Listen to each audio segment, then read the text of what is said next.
যা শিখতে আমার দীর্ঘ 15 বছর লেগেছে, তা আমি আজ আপনাদের মাত্র 30 সেকেন্ডে শিখিয়ে দিতে চাই। যদি কেউ আপনাকে তাদের জন্য হুমকি বা প্রতিযোগী মনে না করে, তবে বুঝে নেবেন যে আপনি এখনো ততটা গুরুত্বপূর্ণ হয়ে উঠতে পারেননি। যদি আপনার পিঠ পিছে কেউ চর্চা বা সমালোচনা না করে, তবে জানবেন আপনি এখনো প্রাসঙ্গিক হয়ে উঠতে পারেননি। কেউ যখন আপনাকে ব্যবহার করার চেষ্টা করে, সেটি আসলে কোনো বিশ্বাসঘাতকতা নয়, সেটি হলো এই বিষয়ের প্রমাণ যে আপনার কাছে এমন মূল্যবান কিছু আছে যা কেড়ে নেওয়ার মতো।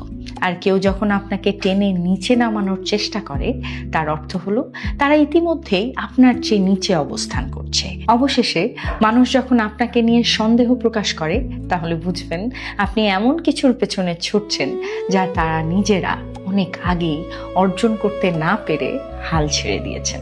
তাই পরের বার যখন কারো আচরণ বা সমালোচনা আপনাকে আঘাত করবে, তখন মনে মনে এই কথাগুলো চিন্তা করবেন অবশ্যই। Think about it. টাটা।